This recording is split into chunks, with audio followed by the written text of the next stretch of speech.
Thank you for joining us for a What Works webinar in teen driver safety. I am your host, Melissa Mitchell. I'm a program manager here for the National Youth Leadership Council, and I directly manage Project Ignition, which is our teen driver safety initiative. It is sponsored by State Farm and coordinated by us, the National Youth Leadership Council. So thank you for joining us today. So what really works to change teen driver behavior? I think one thing that people don't realize is that you can pre-test your messages to understand how your target audience will respond. For example, use a focus group or a survey, or ask some random friends, even your parents if you're a young person, or maybe your colleagues if you're a teacher watching this. But kind of check and see how your message will be received. Are you getting the response that you hoped you would? If you're trying to be funny, is it actually funny? I mean, those are things that you don't necessarily think about, but it's an easy thing to do, to just kind of ask some people to give you honest feedback about your message. Pre-testing can be as brief or as in-depth as you want it to be, but it's also a critical step in testing your hypothesis, which is your message and how it will be received. This is actually a picture of the Grand Canyon in Arizona. I took a recent trip to Arizona, and it's a beautiful place. And you can kind of stand on the edge of this and look out and say, you know, what does this have to do with me? Teen driver safety, anything I can possibly be doing, what relevance does this have? And not only can this picture represent the vast information that is out there, but kind of the amount of messages that we get shown at us. It could probably fill this thing 3 times over, just the amount of sensory information that we have on a daily basis. And it can also be a symbol for really digging deep with people, giving them an aha moment where kind of that light bulb clicks off in their head and they say, you know, this is really important stuff. So what we encourage in Project Ignition and in any teen driver safety initiative is to really give people an aha moment. Give them some deep information they may not have known before, and let them really grasp the importance of the issue. For example, let's say your slogan is Buckle Up Buttercup. Maybe you could share some statistics about how many lives were saved once a seatbelt was invented for use in cars or trucks, if you want to kind of dig even further, maybe you can compare stats with the number of people that have been saved in your community because of seatbelts, or compare it to your high school population. If there's a certain number that have died, that would be, you know, maybe 1 in 20 students, and kind of bring it home that these are some things that really affect everyone, and here's why they should get involved. Another important piece is advocacy.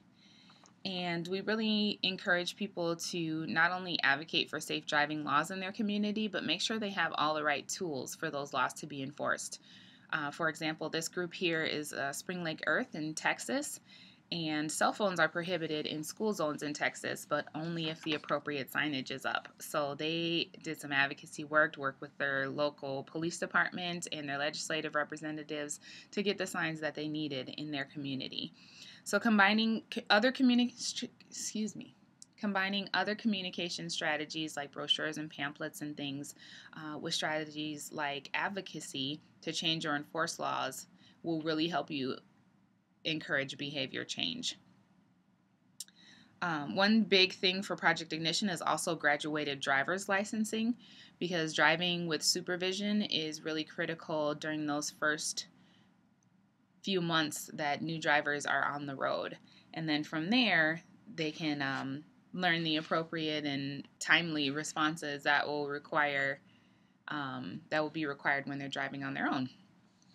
So definitely advocacy is an important thing in what works to change teen driver behavior. Also, here we've got one young man using what we call interactive demonstrations. He's trying to text while driving, I believe it's a Wii. So using interactive demonstrations and incorporating reflection or maybe some small group dialogue afterwards, so that what people are experiencing can really sink in. In other words, encourage people to experience what you want them to understand. A lot of people aren't just verbal or auditory learners. They're tactile learners, or they learn by doing things with their hands. They learn by experience. They want to know how it feels to get into an accident at 5 miles an hour by using a seatbelt convincer, for example.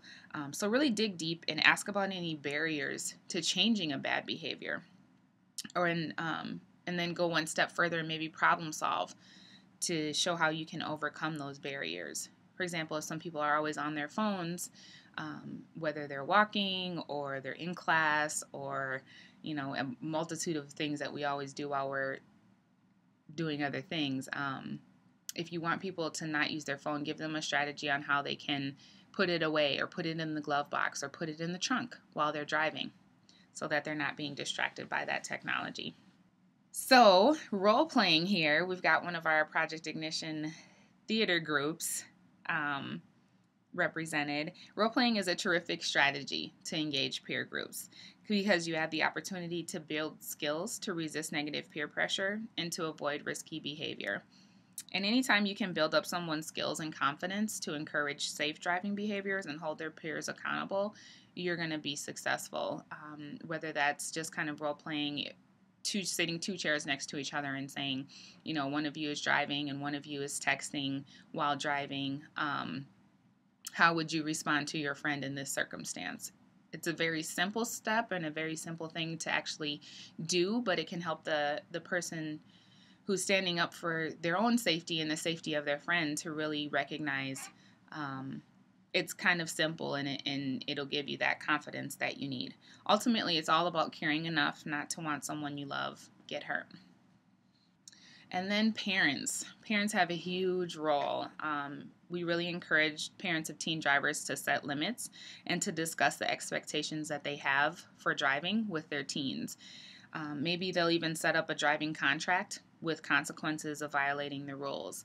And here we have one of our really stellar Project Ignition teams from Rushville High School.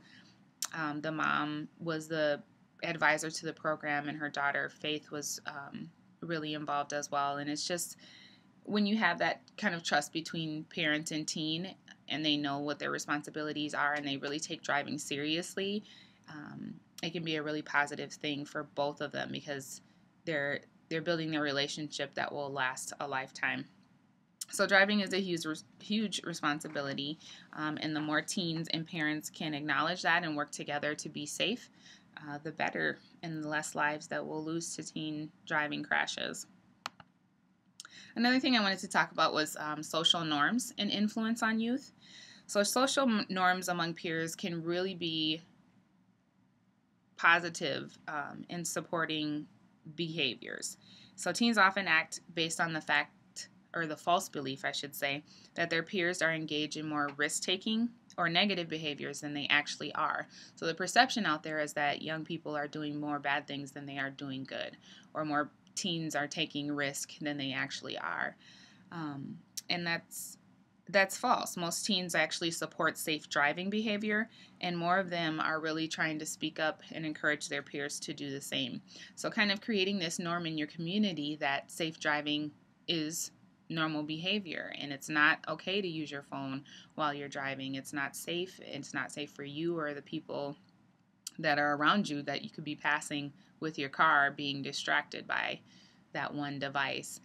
Also creating the norm that parents are involved in their students' lives, and that they want to model that appropriate behavior, I think is another big one that we've come upon in Project Ignition, and that's that teens are really watching their parents, and they're hoping that they do the right thing when it comes to driving and being safe as well. And teens are actually learning to speak up to their parents when they're not being safe. So that's one thing that's, really positive, just creating those social norms in your school and in your community that you guys want to be safe drivers. You want to be held accountable as a community, and you want to take this responsibility of driving to heart. And what doesn't seem to work? We talked a lot about what works, from advocacy to creating some social norms and encouraging positive behavior. And I want to talk a bit about what doesn't seem to work, at least all by themselves.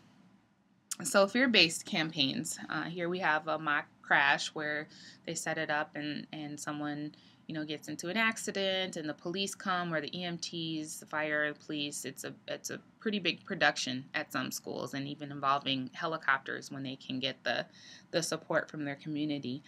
And fear-based campaigns can work if the audience believes that, one, the consequences of their actions are real, and two, that they have the power to prevent those consequences.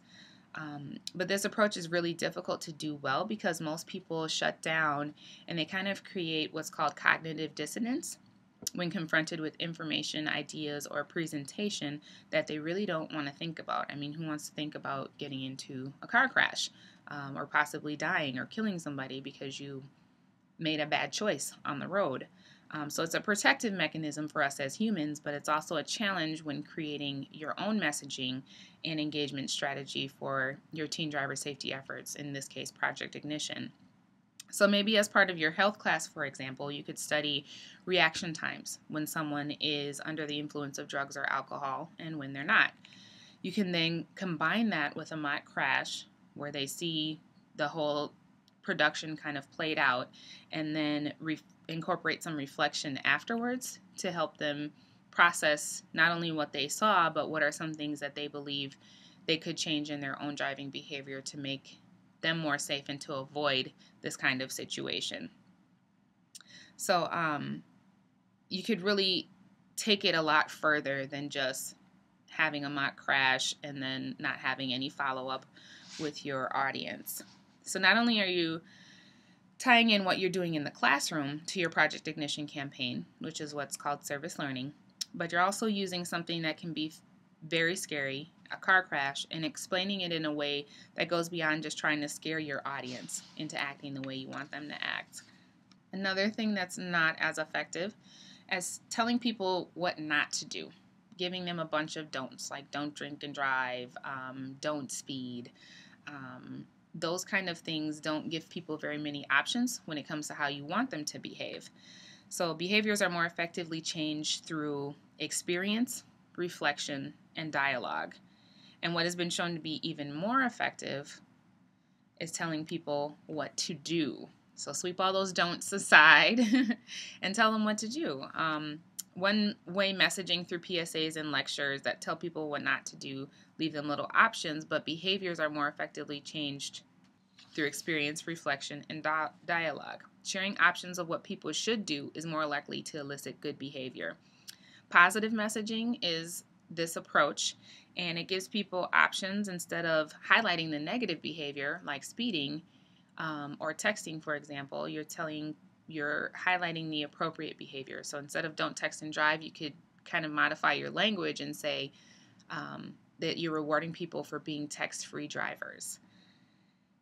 This kind of thing goes back to what I said previously about fear-based messaging, that people kind of shut down when they're approached with negativity.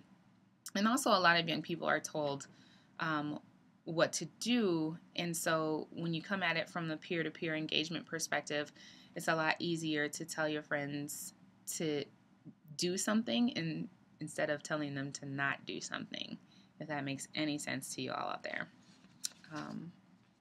Maximizing your reach, also another thing that we wanted to highlight in this.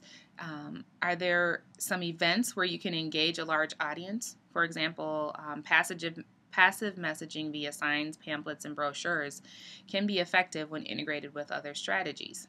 If you see someone that has a sticker that says I voted or I gave blood, it reminds you that those are important things that we do as a society to not only help others, but to speak up for our rights as citizens of the United States. So it kind of makes it normal to support a particular behavior. Seeing many students wearing your Project Ignition team buttons could also convey to most students that they should support what your campaign is promoting. Pamphlets and brochures can serve as a reminder in one-on-one conversations, so you can hand them a brochure and kind of run through some of the things that are inside of it, but you're engaging with them in a conversation, and so it's more than just handing it to someone and hoping that they read it. It's not really a good strategy for trying to change behavior. Or maybe they can even experience key elements of your message, like how difficult it is to pay attention to driving while you're sending a text message, kind of back to that interactive demonstrations I talked about before. So finding ways to maximize your reach is really what we're encouraging in Project Ignition. Next, I'm going to take you to the Project Ignition website and look at a couple of screenshots that we have from the website. If you click on the header, then you're going to be taken to the Project Ignition application page. And we want to encourage you to visit the site. It's sfprojectignition.com, and that may be how you found out about the webinar, so that's great. So let's say you click on that big header that says Project Ignition is now accepting 2012-2013 grant applications. It'll bring you to an application page in the How to Apply tab. One thing we don't want you to miss is the How About Judging page. That tells you kind of how we evaluate all the applications. It lists out all the questions and kind of gives some guidelines on what we feel is a really good response in that area, some things that we're looking for, and maybe some things that would highlight your application as really stellar. So really want to encourage you to check out that How About Judging link on the left-hand side there. And then at the bottom, there's an online application. If you click that red button that says Apply Now, it will bring you to an outside page that looks a little bit like this. So you will either have the application, you will either have the option to begin your application now, to start a new one by clicking the big red button, or if you enter your last name and email address, you can return to a saved application. That's how the website recognizes you. So once you begin your application, you come to a landing page essentially where you enter your first and last name, your email address, and save, and then it'll bring you to the actual questions on the application, which are divided into pre-service, service, and post-service. This is kind of a snapshot of one of the flyers we currently have out on the top 10 ways to prepare for a Project Ignition grant. So partially you are doing some awesome work by participating and listening to this webinar. We encourage you to really start your grant application, because once you start the battle, you're kind of uphill, and then once you start, you're downhill from there on really figuring out what you want to do with your plan. And that's essentially all we're asking, is if you had $2,000 to engage your community in a teen driver safety campaign, what would you say? How would you do that? It's that simple. So how it works is that 25 high schools will each receive a $2,000 grant, and then they'll turn in a final project, and those 10 best campaigns will be selected to receive up to an additional $7,500 the following year and continue on as Project Ignition National Leader Schools. The applications are due November 15th, so that one's highlighted right here. And if you have any questions, we really encourage you to reach out to us. And we also have access to the Project Ignition National Leader Schools. There are 20 of them currently that are willing to help and give you tips and guide you if you would like that. You can review the sample application online. You can also learn more about service learning by visiting NYLC.org. And we really encourage groups to apply. So, you do your best thinking in a group sometimes, and you can bounce ideas off of each other. You can test your messages within your group even, and we really encourage young people to partner with their teacher or mentor or someone in their school that can really help them move their project forward and get the permissions that they would need, and maybe think about some of the other logistics pieces of being in a school that you might not think of as a young person. And again, really want to encourage you to start your application. Once you start, you're kind of halfway there as far as getting through the battleground. If you have any thoughts or questions, you can definitely check back with us. And thank you for joining us. We have a Project Ignition hotline. It's a 888 number, toll free. We also have email access, projectignition@nylc.org.